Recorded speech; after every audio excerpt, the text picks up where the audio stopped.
महाभारत में एवं ते बाळक कोण हतुं के तेनी बे माताना पेटमांथी अलग अलग टुकड़ामांथी पैदा थयो हतो।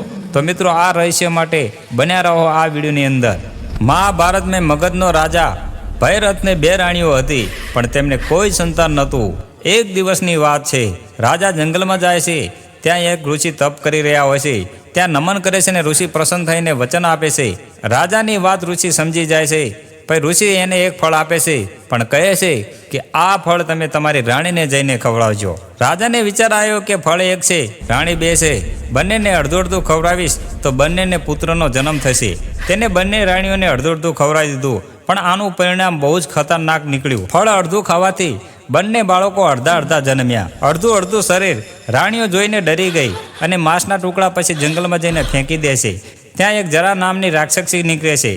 त्याने बंने टुकड़ाओ जमीन उपर जोवा मळे छे। त्याने एकबीजाने भेगा करीने जुए छे। त्यां एक चमत्कार थाय छे। बंने टुकड़ा जोड़ाई जाय छे अने सुंदर मजानुं बाळक उत्पादन थाय छे। जन्मता ते शेर जेवो तहाड़ करवा लाग्यो। धीरे धीरे जवान थई गयो अने एने एवुं वरदान हतुं के एने कोई मारी ना सके। जरासंध कृष्ण भगवान सामे वारंवार युद्ध करवा आवतो। एक वार नहीं, बे वार नहीं, पण 17 वखत ये युद्ध करवा आव्यो। कृष्ण भगवान समझता हता के जरासंध ने हथियारथी मारी शकाशे नहीं। एने युद्ध टाळ्युं, मथुरा सोडी द्वारका वसावी। दिवसोना दिवसो आव्या अने जरासंध ने भीमनुं युद्ध चालू थाय छे। भीम अने जरासंधनुं युद्ध बराबरनुं थाय छे। पहाड़ो कांप्या, धरती थरथरी। भीम थाक्यो पण जरासंध मरतो नहोतो। ए क्षणे कृष्ण भगवान चुपचाप एक संकेत आपे छे। एक घासनुं तणखલું लईने बे भागमां फाड्युं। भीम समजी गयो अने एने बे भागमां चीरी नाख्यो।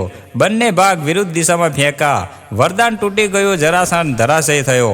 तो मित्रों आवा विडियो जोवा माटे अमारी आईडीने सब्सक्राइब करजो, लाइक करजो, शेर करजो अने कमेंटमां जय श्री कृष्ण लखता जजो मारा भाई।